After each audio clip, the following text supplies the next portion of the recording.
10,000 രൂപ നിക്ഷേപിക്കൂ. മാസം തോറും ലാഭവിഹിതത്തിനു പുറമെ വീട്ടാവശ്യത്തിനുള്ള വാഷിംഗ് ക്ലീനിംഗ് ഉൽപ്പന്നങ്ങൾ തികച്ചും സൗജന്യമായി നേടൂ. ഫെമി, ഫാബ്, പെൻഡ്, ഗ്ലിറ്റ്സ് എന്നീ ക്ലീനിംഗ് ഉൽപ്പന്നങ്ങളുടെ നിർമ്മാതാക്കളായ ടോട്ടൽ ട്രാക്കിൽ 10,000 രൂപയോ ഗുണിതകളോ നിക്ഷേപിക്കൂ. ലാഭവിഹിതത്തിനു പുറമെ നിങ്ങളുടെ വീട്ടിലേക്ക് ആവശ്യമായ വാഷിംഗ് ക്ലീനിംഗ് ഉൽപ്പന്നങ്ങൾക്കായി നിങ്ങൾ ചെലവഴിക്കുന്ന പണം ലാഭിക്കും. വിശദവിവരങ്ങൾക്ക് total track innovations, Kozhikode. Phone 304230 938715 പറയുന്നു. ആർക്ക്? അമീറുൽ മുഅ്മിനീന്റെ മുമ്പിൽ അതാ മൊഴി നൽകുകയാണ്. ഹമൽതുഹു ഖബ്ല അൻ തഹ്മില വവദഅതുഹു ഖബ്ല അൻ തദഅ. ഹമൽതുഹു ഖബ്ല അൻ തഹ്മില. ഇവൾക്കിപ്പോ കാര്യമായിട്ട് എന്റെ കുട്ടിയെ പറ്റി പറയാനുള്ള അവിടെ എത്തിയല്ലോ തർക്കം. കുട്ടിമേളി ഇവർക്ക് പാകെ പറയാനുള്ള ഗർഭം ചുമന്ന് പ്രസവിച്ചു എന്നാണ്. ഓള് ഗർഭം ചുമക്കുന്നതിന് മുമ്പ് ഞാനാ ഗർഭം ചുമന്നത്. ഹമൽതുഹു ഖബ്ല അൻ തഹ്മില. വിഷയങ്ങൾക്ക് തിരിയുണ്ടാവും. ഹമൽതുഹു, ഞാനാണ് ഈ കുട്ടിയെ ഗർഭം ചുമന്നത്. ഖബ്ല അൻ തഹ്മിലഹു, അവൾ ഗർഭം ചുമക്കുന്നതിന്റെ മുമ്പ്. വവദഅതുഹു, ഞാനാണ് കുഞ്ഞിനെ പ്രസവിച്ചത്. ഖബ്ല അൻ തദഅഹു, അവൾ പ്രസവിക്കുന്നതിന്റെ മുമ്പ് എന്ന് പറഞ്ഞപ്പോ ഇതാകെ പെട്ടുപോയല്ലോ. സംഗതി ശരിയാണ്. ഇപ്പൊ ഇയാൾ ഈ അവകാശപ്പെടുന്നത് മനസ്സിലായിട്ടുണ്ടാവും. ഗർഭം ചുമക്കുക എന്ന് പറഞ്ഞാൽ ഈ ബീജം, ഇയാളുടെ ബീജാണ് ഈ കുഞ്ഞ്. ഈ ബീജം ഞാനായിരുന്നു ഏറ്റി നടന്നിരുന്നത് എന്നാണ് അയാൾ പറയുന്നത്. ഇതാ ഗർഭം ചുമന്നു പറഞ്ഞു, പ്രസവിച്ചു എന്ന് പറഞ്ഞത് ഭാര്യയുടെ ഗർഭപാത്രത്തിലേക്ക് ഇത് നിക്ഷേപിച്ചതിനെ കുറിച്ചാണ് അയാൾ പറയുന്നത്. പ്രസവം, ഇയാളുടെ സ്ഖലനത്തെ കുറിച്ചാണ്. എങ്കിൽ പെണ്ണുടനെ തന്നെ അതിന് മറുപടി പറഞ്ഞു. അമീറുൽ മോമിനോട് അവസരം ചോദിച്ചു, അവസരം കൊടുത്തു. ആ സമയത്ത് പെണ്ണ് പറഞ്ഞു, ശരിയാണ് അയാൾ പറഞ്ഞത്. അയാളാണ് എന്റെ മുമ്പ് ഗർഭം ചുമന്നത്, അയാളാണ് എന്റെ മുമ്പ് പ്രസവിച്ചത്. പക്ഷേ അയ്യുഹൽ അമീർ ഹമലഹു ഖിഫാ വഹമൽതുഹു സിഖലാ വവദഅഹു ശഹവതൻ വവദഅതുഹു കുർഹാ. ഹമലഹു ഖിഫാ, അയാളത് ഗർഭം ചുമക്കുമ്പോ തീരെ എടുക്കാൻ മാത്രമില്ല, വളരെ കട്ടി കുറഞ്ഞ ഒരു സാധനമാണ് അയാൾ ഏറ്റി എന്ന് പറഞ്ഞത്. പക്ഷേ വഹമൽതുഹു സിഖലാ, ഞാൻ ആ കുഞ്ഞിനെ ഗർഭം ചുമക്കുമ്പം അത് എടുക്കാൻ മാത്രമുള്ള ഒരു ലോഡാണ്. വഹമൽതുഹു സിഖലാ, മാസം തോറും അതിങ്ങനെ വലുതായി വരികയാണ്. ഞാനത് ശരിക്കും ഏറ്റീന്ന്. പിന്നെ അയാൾ ആകെ പറയണപ്പോ അയാളുടെ പ്രസവാണ്. വവദഅഹു ശഹ്വാ, അയാളുടെ പ്രസവം തന്നെ അയാൾക്ക് ആനന്ദമായിരുന്നു. നല്ല സുഖമനുഭവിച്ചാണ് അയാൾ പ്രസവിച്ചത്. വവദഅതുഹു കുർഹാ, എന്റെ പ്രസവം തികച്ചും പ്രയാസമേറിയ പ്രസവമായിരുന്നു. ഇത് ശരിയാണല്ലോ. ആണുങ്ങൾക്ക് ഇടക്കിടക്ക് പ്രസവിച്ചാൽ കുഴപ്പമില്ലാന്ന് തോന്നുന്ന പ്രസവമാണ്. മറ്റേത് അങ്ങനെയല്ല, മറ്റേത് നല്ല പ്രയാസമുള്ള പ്രസവമാണ്. വവദഅതുഹു കുർഹാ, ഞാൻ അവനെ പ്രസവിച്ചത് വളരെ കഷ്ടപ്പെട്ടാണ് പ്രസവിച്ചത്. എന്നാൽ അവിടെ അവസാനിക്കുന്നുണ്ടോ? ഇത് തമ്മിലുള്ള അന്തരം. അയാൾ ഗർഭം ചുമന്നു, അയാൾ പ്രസവിച്ചു എന്ന് ഞാൻ സമ്മതിക്കുന്നു വാദത്തിന് വേണ്ടി. പക്ഷേ രണ്ടും തമ്മിൽ, രാവും പകലും തമ്മിലുള്ള അന്തരമുണ്ട്. ഇനി പോവട്ടെ, ഇനി ഞാൻ അവകാശപ്പെടുന്നത് അയാൾക്ക് അവകാശപ്പെടാൻ പറ്റുമോ? വലഖദ് കാന ബത്നീ റിആ വഹിജ്രീ ഫിനാ വസദീ സിഖാ. വലഖദ് കാന ബത്നീ, എന്റെ വയറായിരുന്നു. വിആഅഹു, ആ കുട്ടിയുടെ പാത്രമായിരുന്നു. എന്റെ വയറിലാണ് ആ കുഞ്ഞിരുന്നത്. ആ കുഞ്ഞന്റെ പാത്രമായിരുന്നു എന്റെ വയറ്. വഹിജ്രീ ഫിനാ, എന്റെ മടിത്തട്ടായിരുന്നു അവന്റെ മുറ്റം. അവൻ കക്കൂസാക്കിയിരുന്നത് എന്റെ മടിത്തട്ടിലാ. അവിടെയാണ് അവൻ കാട്ടിച്ചത്, അവിടെയാണ് അവൻ മൂത്രിച്ചത്, അവിടെയാണ് അവൻ കളിച്ചതും ചിരിച്ചതും വളർന്നതുമൊക്കെ. വഹിജ്രീ ഫിനാ, എന്റെ മടിത്തട്ടാണ് അവന്റെ വിശാലമായ മുറ്റം. വസദീ സിഖാ, എന്റെ ധനമാ, എന്റെ മുലയാണ്. സിഖാഹു, അവന്റെ ഏത് കുടിവെള്ളം, അവന്റെ സിഖാഹു, അവന്റെ വാട്ടർ ബോട്ടില്, അവൻ വെള്ളം കുടിച്ചിരുന്ന പാത്രം, അത് എന്റെ മുലയായിരുന്നു. ഇതൊക്കെ അവകാശപ്പെടാൻ അദ്ദേഹത്തിന് കഴിയുമെങ്കിൽ അവകാശപ്പെടട്ടെ. ഫഖാല സിയാദ്, അപ്പൊ കോർട്ടിൽ നിന്ന് സിയാദ് എഴുന്നേറ്റിട്ട് പറഞ്ഞു, എന്തേ പറഞ്ഞത്? സ്വദഖ്തി വഅൻതിൽ അഹഖു ബിവലദിക്, മോളെ വെരി കറക്റ്റ്, നീ പറഞ്ഞത് ശരിയാ മോളെ, കുട്ടി നിന്റെതാൻ, നീ കൊണ്ടുപോയിക്കോ. വഅൻതിൽ അഹഖു ബിവലദിക മിൻ. എന്തിനാ ഞാൻ എന്റെ കൂട്ടുകാരോട് ഇത് പറഞ്ഞത്? എന്തിനാ ഈ സംഭവം പറയേണ്ടി വന്നതാ? ആണിന്റെയും പെണ്ണിന്റെയും കഷ്ടപ്പാട് എവിടെയെങ്കിലും ഒരിക്കൽ പറഞ്ഞ് മത്സരിക്കുകയാണെങ്കിൽ നമ്മൾ തോറ്റു. കാരണം ആ രൂപത്തിലാണ് പെണ്ണ് കുഞ്ഞുങ്ങൾക്ക് വേണ്ടി കഷ്ടപ്പെടുന്നത്. അതുകൊണ്ട് എന്തായാലും ഒരു പെണ്ണിനെ സംബന്ധിച്ചിടത്തോളം നിർബന്ധമായിട്ടും തന്റെ മക്കൾക്ക് ആ പെണ്ണിനോട് കൂടുതൽ ബാധ്യതയുണ്ടാവേണ്ടതുണ്ട്. ഇനി മറ്റൊരു കാരണം എന്റെ കൂട്ടുകാർ മനസ്സിലാക്കണം. നമുക്ക് കഷ്ടപ്പാട് കൂടുതലാണെന്ന് പറഞ്ഞു. പിന്നെ മൂന്നാമത്തെ കാരണം സ്നേഹം കൂടുതലാണ്, കഷ്ടപ്പാട് കൂടുതലാണ്. പിന്നെ ഉമ്മനെ മാത്രം അള്ളാഹു ഇങ്ങനെ എടുത്തു പറയാൻ കാരണം ഉപ്പയുടെ അനുഭവം, ഉപ്പയുടെ സേവനങ്ങൾ, ഉപ്പയുടെ കഷ്ടപ്പാട് അത് മകന്റെ ഇപ്പോഴത്തെ അനുഭവമാണ്. എന്ന് പറഞ്ഞാൽ അധിക ആളുകളും ഈ വാപ്പയുമായിട്ടല്ല കളിക്കൽ, ഉമ്മയായിട്ടാണ്.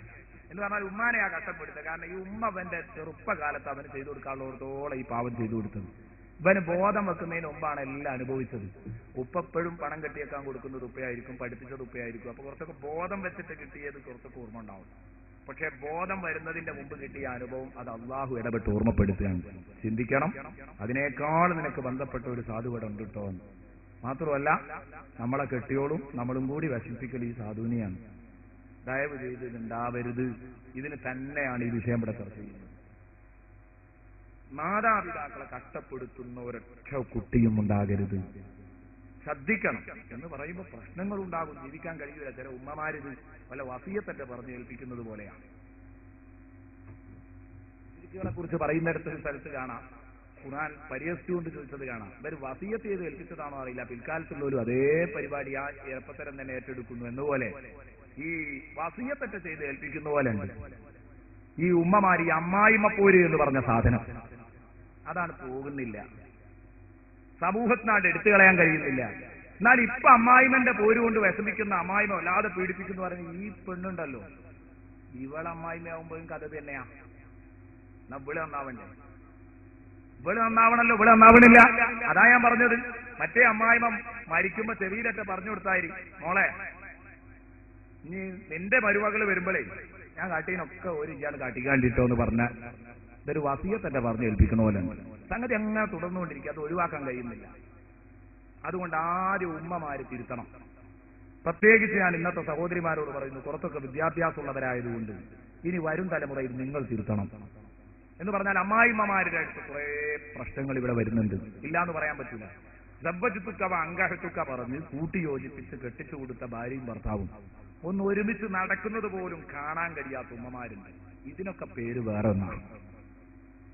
ഈ ഭാര്യയും ഭർത്താവും ഒന്ന് ഒരുമിച്ച് നടക്കുന്നത് പോലും കണ്ടൂടാ, അവരൊന്ന് ഒരുമിച്ച് റൂമിലിരിക്കുന്നത് കണ്ടൂടാ. അപ്പോഴേക്ക് കുശുമ്പ് തുടങ്ങി. ഇതൊന്നും ഉമ്മമാരുടെ ഭാഗത്ത് ഒരിക്കലും ഉണ്ടാവാൻ പാടില്ല. ഇത് ഉമ്മമാരും ശ്രദ്ധിക്കേണ്ടതാണ്. പലപ്പോഴും പ്രശ്നങ്ങൾക്ക് കാരണം രണ്ടു കൂട്ടരും വിട്ടുവീഴ്ചക്ക് തയ്യാറില്ലാത്തത് കൊണ്ടാണ്. ഉമ്മമാരുടെ അടുത്ത് പ്രശ്നം ഇല്ലെന്ന് പറയാൻ ഒരിക്കലും പറ്റില്ല. നല്ല പ്രശ്നങ്ങളുണ്ട്. അതായത് പറഞ്ഞ സാവയായിട്ട് ഇങ്ങനെ കിട്ടിപ്പോരുക പോലെ അമ്മായിമ്മ വസിയത്താക്കി കൊടുത്തതുപോലെ ഇങ്ങനെ കഷ്ടപ്പെടുത്തുന്നു. ഇവിടെ ഒരു പ്രശ്നം ഉണ്ടാവില്ല. ഉമ്മ ഈ മരുമകളെ പറ്റി അത് എന്റെ ഒരു മോള്, എന്റെ പെമ്മക്കളൊക്കെ കെട്ടിച്ചു ഇനി എന്നെ നോക്കാനുള്ളത് ഇവളാണെന്നുള്ള നിലക്കാണ് കണ്ടാൽ ഒരു പ്രശ്നവുമില്ല. അതുപോലെ ഇവൾ തിരിച്ച ഞാൻ എന്റെ ഉമ്മന്റെ അടുത്ത് പോന്നു, ഇനി എനിക്ക് ഈ ഉമ്മേ ഉള്ളൂ എന്ന് ഇവൾ തിരിച്ച് അങ്ങോട്ടും കണ്ടാൽ ഒരു പ്രശ്നവും ഇവിടെ വരാനില്ല. നേരെ മറിച്ച് ഇതാദ്യം തന്നെ കാണുന്നത് ആ ഒരു കണ്ണോടുകൂടിയാ. പുതുക്കം കയറി വരുമ്പോ തന്നെ പുതുക്കം വന്ന് ഇരിക്കുന്ന പെണ്ണിനെ തന്നെ അങ്ങോട്ട് സ്വീകരിക്കാൻ പോകുമ്പോ യഥാർത്ഥത്തിൽ ഈ അമ്മായിമ്മ പോകുന്നത് ഈ ഒരു മെന്റാലിറ്റി, മാനസികാവസ്ഥയോടുകൂടിയാണ്. ആദ്യം നോക്കുന്നത് വളരെ സന്തോഷത്തോടെ എന്റെ മോള് എന്നുള്ള നിലക്കല്ല, എങ്ങനെ ഉണ്ട് സാധനം, നാളെ തന്നെ പറയിപ്പിക്കുകയോ, അങ്ങനെയാണ് ആദ്യം തന്നെ അമ്മായിമ്മയുടെ നോട്ടം. ആദ്യത്തെ നോട്ടത്തിൽ ആ അർത്ഥങ്ങളൊക്കെ ആ വായിച്ചെടുക്കുന്നത്. നാളെ തന്നെ പോരാ പൊളിക്കോ, ഇങ്ങനെയൊക്കെ ഉള്ള ഒരു നോട്ടം. ഇവളും ഇടകന്നിട്ട് നോക്കുന്നത് സാധനം എങ്ങനെയാ നാളെ ഫൈറ്റ് ചെയ്യാൻ, നാളെ തൊട്ട് ഫൈറ്റ് ചെയ്യേണ്ടതാണ്. ഇത് അങ്ങോട്ടും ഇങ്ങോട്ടും ഈ ഒരു ലെവലിൽ നോക്കിയോണ്ടായി പ്രശ്നത്തിന് കാരണം. ഒന്ന് മര്യാദക്ക് നിന്നാൽ രണ്ടു കൂട്ടരും വിട്ടുവീഴ്ചക്ക് തയ്യാറാണെങ്കിൽ ഒരു പ്രശ്നം ഉണ്ടാവില്ല. സ്വന്തം ഉമ്മയായിട്ടും സ്വന്തം മകളായിട്ടും പരസ്പരം കാണാൻ കഴിയണമെങ്കിൽ ഇവിടെ ഈ പ്രശ്നം തീരുന്ന ഞാൻ പറഞ്ഞത്. അതിന് തയ്യാറല്ലെങ്കിൽ സംഗതി ഇതങ്ങനെ നീണ്ടുപോകും. അമ്മായിമ്മ പോരും നാത്തൂൻ പോരും ഇതൊക്കെ അങ്ങനെ നീണ്ടുപോകുന്ന ഒരു ശൃംഖലയാണ്. അതുകൊണ്ട് അത് ലോകത്ത് അവസാനിക്കണം. ഇനിയെങ്കിലും വിദ്യാഭ്യാസമുള്ള പെണ്ണുങ്ങളെങ്കിലും അത് തുടരരുത്, പിൽക്കാലങ്ങളിൽ അത് തുടരരുത്. നല്ല ഒരു ജീവിതം നമ്മുടെ മക്കളും അവരുടെ ഭാര്യമാരും നയിക്കും. എന്നിട്ട് അവർ നമ്മളെ നോക്കട്ടെ, ആ നല്ല റാഹത്തോടുകൂടെ സന്തോഷത്തോടുകൂടെ. പക്ഷെ അങ്ങനെയൊക്കെ ആണെങ്കിലും മക്കളോട് എനിക്ക് പറയാനുള്ളത് ഉമ്മയും വാപ്പിയാണ്. എന്തിനി ഉമ്മയും വാപ്പിയും ചെയ്തെങ്കിലും അവരുടെ കുരുത്തക്കേട് സമ്പാദിക്കാതിരിക്കലാണ് നമുക്ക് ഹൈർ എന്ന് എന്റെ കൂട്ടുകാരോട് ഉണർത്തുന്നു. അല്ലെങ്കിൽ അത് നമുക്ക് എവിടെയോ പൊട്ടും. ഇനി ഉമ്മയുപ്പി എന്ത് ചെയ്താലും അള്ളാഹു തആല ഇത്രയും കഷ്ടപ്പാട് സഹിച്ച ആ ഉമ്മാന്റെ കൂടെ ആയിരിക്കും ഉണ്ടാകുക. അതുകൊണ്ട് അത് കരുതി ഭാര്യയോട് അത് ശരിക്കും പറഞ്ഞു കൊടുത്ത്, ഒരു പക്ഷേ ഭാര്യനെ നല്ലോണം വിഷമിപ്പിക്കുന്നുണ്ടാകും, എന്നാലും അവൾക്കത് പറഞ്ഞ് മനസ്സിലാക്കി കൊടുക്കണം. ഭാര്യമാരും ഈ മകൻ ഇത്രയായത് ഇതിനു വേണ്ടി കഷ്ടപ്പെട്ടത് ഈ ഉമ്മയാണ് എന്ന ഒരു നിയ്യത്ത് ഈ ഭാര്യയ്ക്ക്, ഈ ഒരു മനസ്ഥിതി ഇവൾക്കുണ്ടെങ്കിൽ എവിടെ നിന്നാണ് ഇതിനൊക്കെ പ്രശ്നം ഉണ്ടാവുന്നത്? ഒന്നും ഉണ്ടാവില്ല. എനിക്ക് ഈ ഒരു ഭർത്താവിനെ ലഭിച്ചത് ഈ ഉമ്മയാണല്ലോ. ചെറുപ്പത്തിൽ നിങ്ങൾ പോറ്റുന്ന കുഞ്ഞുങ്ങളെ എത്ര സ്നേഹത്തോടെയാണ് നിങ്ങൾ പോറ്റി വളർത്തുന്നത്? അതിലുപരി സ്നേഹത്തോടെ വളർത്തിയതല്ലേ നിന്റെ ഭർത്താവിനെ നിന്റെ അമ്മായിയുമ്മ? എങ്കിൽ ആ അമ്മായിയുമ്മയോട് നിനക്ക് കടപ്പാടുകളുണ്ട്, വളരെ വലിയ കടപ്പാടുകളുണ്ട്. അതുകൊണ്ട് ഞാൻ പറഞ്ഞു വന്ന വിഷയം മറക്കല്ല. ഉമ്മയുടെ കഷ്ടപ്പാടുകൾ ബോധം വെക്കുന്നതിന്റെ മുമ്പാണെങ്കിൽ, ഉപ്പയുടേത് ഇപ്പോഴത്തെ നിന്റെ വർത്തമാനകാല അനുഭവമാണെങ്കിൽ, അള്ളാഹു ഇടപെട്ട് ഉമ്മയോടുള്ള ബാധ്യത ഉണർത്തുന്നു. കഴിഞ്ഞില്ല. നാലാമത്തെ കാരണം, ഉപ്പ പലപ്പോഴും അവകാശങ്ങൾ കണ്ണുരുട്ടി വാങ്ങിയേക്കാം. ഉപ്പ പലപ്പോഴും മക്കളോട് കണ്ണുരുട്ടി സംഗതി വാങ്ങിയേക്കാം. പക്ഷെ ഈ ഉമ്മാക്ക് അതൊന്നും കിട്ടൂല. അത് സാധുവാണ്. അതാ ഞാൻ പറഞ്ഞു, ഏറ്റവും കൂടുതൽ ഒരു പരമസാധുവാണ് ഉമ്മ എന്ന് പറഞ്ഞ സംഗതി. ആദ്യം പിന്നെയൊക്കെ അങ്ങനെ തന്നെയാണുള്ളത്. കഷ്ടപ്പെട്ട് തന്നെ ജീവിക്കേണ്ടത്. അതുകൊണ്ട് നമ്മളെ ഉമ്മാരെ നമ്മളെ ഉപ്പാരെ രണ്ടുപേരെയും നല്ല നിലക്ക് നോക്കി മരിപ്പിക്കാൻ നമുക്ക് കഴിയണം. അതിലാണ് നമ്മുടെ വിജയമെന്ന് എന്റെ പ്രിയപ്പെട്ട മുഅ്മിനീങ്ങളോട്, സഹോദരന്മാരോട് ഉണർത്തുകയാണ്. എന്നല്ല, ഈ ഉമ്മക്കുള്ള ഒരു പ്രത്യേകതയും കൂടെ പറയട്ടെ. എന്താണത്? എന്ത് തെറ്റും പൊറുക്കാൻ ഈ ഉമ്മക്ക് കഴിയും. എന്തു തെറ്റും പൊറുക്കാൻ ഈ ഉമ്മക്ക് കഴിയും. ആ ഒരു കാരണവും കൂടെ അഞ്ചാമത്തെ കാരണമായി നമുക്കെണ്ണാം. എന്ത് തെറ്റും സഹിക്കാനും പൊറുക്കാനും കഴിയും. എത്ര വലിയ തെറ്റാണെങ്കിലും അമ്മയുടെ കരള് പറിച്ചെടുത്ത് കുത്തിമലർത്തി അമ്മയുടെ കരള് പറിച്ചെടുത്ത ഓടുന്ന മകൻ വഴിയിൽ തട്ടിത്തടഞ്ഞ് വീണപ്പോൾ ആ കരള് ചോദിച്ചത്രേ, മോനെ നിനക്ക് നൊന്തോ, നിനക്ക് വേദനിച്ചോ എന്നവന്റെ കയ്യിലിരിക്കുന്ന കരള് ചോദിച്ചു എന്ന് പറഞ്ഞത് ഒരു കവി മനസ്സാണെങ്കിൽ, ഒരു കവിയുടെ സങ്കല്പമാണെങ്കിൽ, കൂട്ടുകാരാ, യാഥാർത്ഥ്യത്തിനോട് അതിന് കൂടുതൽ അകലമില്ല. സംഗതി യാഥാർത്ഥ്യത്തോട് അടുത്ത് നിൽക്കുന്നു. കൂടുതൽ അളന്നു നോക്കിയാൽ കൂടുതൽ അകലുണ്ടാവില്ല അതിന് യാഥാർത്ഥ്യത്തോട്. ഉമ്മ എന്ന് പറഞ്ഞ സാധനം അതാണ്. ഏത് തെറ്റും പൊറുക്കാൻ കഴിയും. സാഹിത്യകാരന്മാർ പലരും എഴുതിയത് കാണാം. ഒക്കെ പറയണമെന്ന് കരുതിയതായിരുന്നു. കൊല്ലങ്ങൾക്ക് മുമ്പ് നാട് വിട്ടുപോയ ആള് തിരിച്ചു വരുമ്പോൾ അപ്പോഴും അവനെ കാത്തിരിക്കുന്ന, ചോറും വെച്ച അർദ്ധരാത്രിയിൽ അവനെ കാത്തിരിക്കുന്ന ഉമ്മയെപ്പറ്റി ബഷീർ എഴുതിയിട്ടുണ്ട്. എന്തിനാ ഞാൻ പറഞ്ഞത്? മലയാള സാഹിത്യകാരനായ ബഷീർ ഇത് എഴുതിയതിൽ നമുക്ക് പഠിക്കാനുണ്ട്. ഒരു ഉമ്മ കൊല്ലങ്ങളോളം കഴിഞ്ഞെങ്കിലും മകൻ, എത്രയോ കൊല്ലങ്ങൾക്ക് മുമ്പ് പോയ മകൻ തിരിച്ചു വരും വരും വരും എന്ന ഒരു പ്രതീക്ഷയിലായിരിക്കും ഇരിക്കുക. അതുകൊണ്ട് ഒരിക്കലും ഉമ്മക്ക ഏത് കുറ്റത്തിനും മാപ്പ് നൽകാൻ കഴിയുന്ന കോടതിയാണ് മാതൃഹൃദയമെന്ന കേശവദേവ് എഴുതിയതാണ്. ഇതൊക്കെ ഞാൻ പറയുന്നത് ഇവരെ നമുക്ക് ഉദ്ധരിക്കേണ്ട ആവശ്യമില്ല. പക്ഷെ ഇത് പറയുന്നത് എന്തിനാ? ഖുർആനുമായിട്ട് ഇതിന് യഥാർത്ഥത്തിൽ ഈ വാക്കുകൾക്ക് ഖുർആനുമായിട്ട് അടുപ്പുണ്ട്. ഖുർആൻ ഉമ്മയെ എങ്ങനെ എടുത്ത് കാണിച്ചു തരുന്നു നമുക്ക്. ഉമ്മനെ ശരിക്കും എടുത്തുകൊണ്ട് കാണിച്ചു തരാണ്. ആരാണ് നിന്റെ ഉമ്മ? ആ ഉമ്മനെ നീ നല്ല നിലക്ക് നോക്കണം എന്ന് പറയുന്നു. അമ്മയുടെ മാറിടത്തിന്റെ ചൂടറിഞ്ഞ, അമ്മിഞ്ഞപ്പാല് നുകർന്ന, ആ വാത്സല്യവും സ്നേഹവും നുണഞ്ഞ മക്കൾക്ക് മാതൃസ്നേഹമെന്ത് എന്നറിയൂ. അതുകൊണ്ട് മാതൃസ്നേഹം മനസ്സിലാക്കി എന്റെ പ്രിയപ്പെട്ട കൂട്ടുകാർ, എന്റെ സഹോദരന്മാർ, എന്റെ മുഅ്മിനീങ്ങൾ, ഒരു കാരണവശാലും എന്തു കാരണമാവട്ടെ നിങ്ങളുടെ ഉമ്മയെ നിങ്ങൾ വെറുപ്പിക്കാൻ പാടില്ല. ഇത്രയും നമ്മൾ പറഞ്ഞ സ്ഥിതിക്ക് ഉമ്മക്ക് എന്തു പാപവും എന്ത് തെറ്റും പൊറുക്കാൻ കഴിയുമെന്ന് പറഞ്ഞു. ഒറ്റ ഉദാഹരണം അതിന് പറയാം. ഒരു ഹദീസ് വായിക്കാം. മറ്റുള്ളവരൊക്കെ മാറിയിക്കട്ടെ, നമുക്കൊരു ഹദീസ് വായിക്കാം.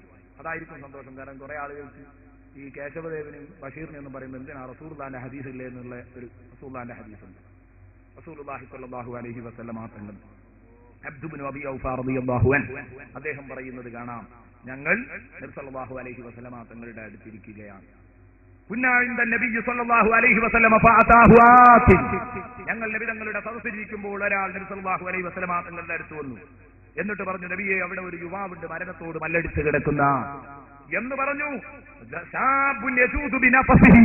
അവിടെ ഒരു സഹോദരൻ ഇതാ മരണത്തോട് മല്ലടിച്ച് കിടക്കുകയാണ്, ശ്വാസം മുട്ടിക്കിടക്കുകയാണ് എന്ന് പറഞ്ഞപ്പോൾ റസൂലുള്ളാഹി തങ്ങൾ ചോദിച്ചു, എന്നാൽ അവൻ ചെന്നിട്ട് ലാ ഇലാഹ ഇല്ലല്ലാഹ് എന്ന് പറഞ്ഞു കൊടുക്കുക എന്ന ഈ പറഞ്ഞയാളോട് പറഞ്ഞപ്പോ അദ്ദേഹം പറഞ്ഞു, ഫലം യസ്തതി യാ റസൂലല്ലാഹ്, ചൊല്ലിക്കൊടുത്തു നബിയെ, പക്ഷേ കലിമത്തു ഷഹാദത്ത് എല്ലാം കഴിയുന്നില്ല, മരിക്കുന്നുമില്ല. ആകെ മരണ വെപ്രാളത്തിൽ ഇയാൾ കുടുങ്ങിക്കിടക്കുകയാണ്. നബിതങ്ങൾ ചോദിച്ചു, അക്കാന യുസല്ലി, അയാൾ നിസ്കരിക്കാറുണ്ടായിരുന്നു? നഅം യാ റസൂലല്ലാഹ്, അതേ നബിയെ, നിസ്കാരമൊക്കെ വളരെ കറക്റ്റ് ആയിരുന്നു, അതിലൊന്നും ഒരു കുഴപ്പവും വരുത്തിയിട്ടില്ല. അപ്പോൾ അല്ലാഹുവിന്റെ റസൂൽ അവിടുന്ന് എഴുന്നേറ്റു. ഫനഹദ റസൂലുള്ളാഹി വനഹദനാ മഅഹു, ഞങ്ങൾ നബിയോട് കൂടെ പുറപ്പെട്ടു. ഫദഖൽനാ അല ശാബ്, ഞങ്ങൾ ആ യുവാവിന്റെ അടുത്ത് ചെന്നു. ഫഖാല ലഹു, എന്നിട്ട് നബി തങ്ങൾ പറഞ്ഞു, ഖുൽ ലാ ഇലാഹ ഇല്ലല്ലാഹ്. ഫഖാല ലാ അസ്തതീ, നബി തങ്ങൾ പറഞ്ഞു, ലാ ഇലാഹ ഇല്ലല്ലാഹ് പറയും മോനെ. അപ്പൊ ഇദ്ദേഹം ഇങ്ങനെ താളം ചെയ്തു, ലാ അസ്തതീ, എനിക്ക് കഴിയൂല. നബി തങ്ങൾ ചോദിച്ചു, ലിമാ, എന്തുകൊണ്ടാണ്? നബി തങ്ങൾ ഉടനെ തന്നെ ആ സദസ്സിനോട് ചോദിക്കുന്നു, പിന്നെ എന്താ ഇത് സാധിക്കാതിരിക്കാനുള്ള കാരണം? എന്തോ ഇയാൾ കാര്യമായിട്ട് എന്തോ ചെയ്തോ? സദസ്സിൽ ഒരാൾ പറഞ്ഞു, കാന യഉഖു വാലിദതഹു, നബിയെ, അയാളുടെ ഉമ്മനെ വെറുപ്പിക്കുന്ന ആളായിരുന്നു. ഓ, അങ്ങനെയുണ്ടോ? നബി തങ്ങൾ ഉടനെ തന്നെ ചോദിച്ചു, അഹയ്യത്തുൻ വാലിദതു, അയാളുടെ ഉമ്മ ഇന്ന് ജീവിച്ചിരിപ്പുണ്ടോ? ഉണ്ട്. ഉടനെ തന്നെ കൊണ്ടുവരാൻ പറഞ്ഞു. കാല ഉദുഉഹാ ഫദഉഹാ, വിളിക്കവളെ എന്ന് പറഞ്ഞപ്പോ അവളെ അവരെ വിളിച്ചു. അങ്ങനെ കൊണ്ടുവന്നിട്ട് നബി തങ്ങൾ ചോദിച്ചു, ഹാദ ബിനുക്കി, ഉമ്മ, ഇത് നിങ്ങളുടെ മോനാണോ? കാലത്തിനാണ് അവൾ പറഞ്ഞു, അതേ റസൂലേ, ഇതെന്റെ മോനാണ്. ഉടനെ തന്നെ റസൂലുള്ള ചോദിക്കുന്നു, ഉമ്മയുടെ മനസ്സിളക്കുന്നത് നോക്കിക്കോ. ലൗ അജദ്തു നാറൻ ദഹ്മ, വലിയ ഒരു തീക്കുണ്ടാരം ഞാൻ കത്തിച്ച് റെഡിയാക്കിയിട്ട്, ഫഖീലലകി, എന്നിട്ട് ഞാൻ നിന്നോട് പറഞ്ഞാൽ, ഇൻശഫഅതിലഹു, നീ ഇദ്ദേഹത്തിന് ശുപാർശ പറയുകയാണെങ്കിൽ, ഇദ്ദേഹത്തിനെ കരിക്കാൻ വേണ്ടി തീ കത്തിച്ച് റെഡിയാക്കിയതിന്റെ ശേഷം നിന്നോട് ഞാൻ പറയുന്നു, ഉമ്മാ, നിങ്ങളോട്, ഇൻശഫഅതിലഹു, നിങ്ങൾ ഇവന് വേണ്ടി ശുപാർശ പറയുന്നു, റെക്കമെൻഡ് ചെയ്യുന്നുവെങ്കിൽ, ഖലൈനാൻ, ഞങ്ങൾ അദ്ദേഹത്തെ ഒഴിവാക്കാം, കരിക്കുകയില്ല. വഇല്ലാ അഹ്റഖ്നാ, അല്ലെങ്കിൽ ഞങ്ങൾ അവനെ കരിക്കും. ബിഹാദിഹിന്നാർ, ഈ തീ കൊണ്ട് കരിക്കുമെന്ന് പറഞ്ഞാൽ, അകുന്തി തശ്ഫഈന ലഹു, ഉമ്മ, നിങ്ങളുടെ ഈ മോന് വേണ്ടി ശഫാഅത്ത് പറയുമോ, റെക്കമെൻഡ് പറയുമോ? ഉമ്മ, നിങ്ങളെ ഇത്രയും കൂടുതൽ പീഡിപ്പിച്ച ഈ മോന് വേണ്ടി നിങ്ങൾ റെക്കമെൻഡ് പറയോ? ആ സമയത്ത് ഉമ്മ പറഞ്ഞ മറുപടി എന്താ? ഇതന്നഷ്ഫഉ യാ റസൂലല്ലാഹ്, അങ്ങനെ നിങ്ങൾ ചെയ്താൽ ഉറപ്പായിട്ടും ഞാൻ റെക്കമെൻഡ് ചെയ്യും നബിയെ. പറ്റൂല, എന്റെ കുട്ടിയെ കരിക്കാൻ പറ്റൂല എന്ന് പറയും. നബി തങ്ങൾ പറഞ്ഞു, എന്നാൽ ഇതാ ഈ സദസ്സിൽ വെച്ച് നിങ്ങളോട് എനിക്ക് പറയാനുള്ളത്, ഫഅശ്ഹിദില്ലാഹ വഅശ്ഹിദീനി, നിങ്ങൾ അല്ലാഹുവിനെ സാക്ഷിയാക്കണം, ഉമ്മ, എന്നെ സാക്ഷിയാക്കണം. ഖദ് റളീതു അനിബ്നി, എന്റെ മോന് ഞാൻ പൊരുത്തപ്പെട്ടു കൊടുത്തിരിക്കുന്നു എന്ന് പറയണം. അല്ലെങ്കിൽ നാളെ ഈ മോനെ അല്ലാഹു നരകം കൊണ്ട് കരിക്കാൻ പോകുന്നു. അപ്പോഴാണ് ഉമ്മ എഴുന്നേറ്റ് പറയുന്നത്, അല്ലാഹുമ്മ ഇന്നി ഉശ്ഹിദുക, പടച്ചവനെ, ഞാൻ നിന്നെ സാക്ഷിയാക്കുന്നു. വ ഉശ്ഹിദു റസൂലക, നിന്റെ ഹബീബിനെ സാക്ഷിയാക്കുന്നു.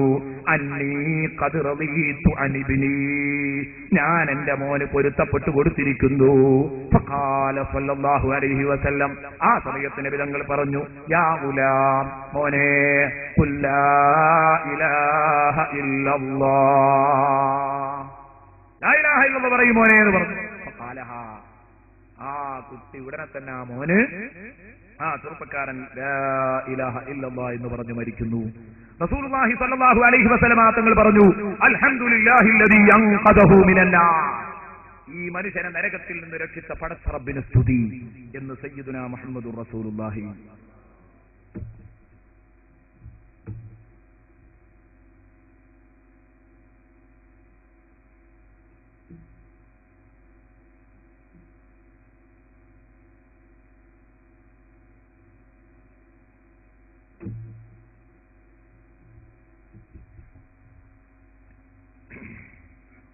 കണ്ടോ നിങ്ങൾ, ഏതു തെറ്റിനും മാപ്പ് കൊടുക്കാൻ കഴിയുന്ന കോടതിയാണ് മാതൃഹൃദയം സല്ലല്ലാഹു അലൈഹി വസല്ലം. കണ്ടോ, അത് പ്രാക്ടിക്കലായി അങ്ങ് കാണിച്ചു കൊടുക്കുന്നു.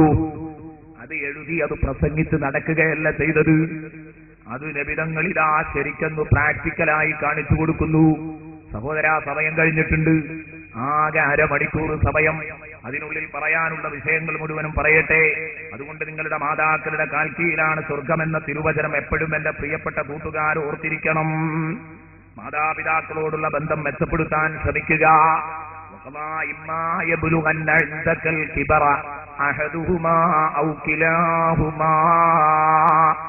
അന്നിരിക്കൽ അവർ രണ്ടുപേരും അല്ലെങ്കിൽ അവരിൽ ഒരാൾ നിന്റെ അടുത്ത് വാർദ്ധക്യം പിടിപെട്ട് കിടന്നേക്കാം.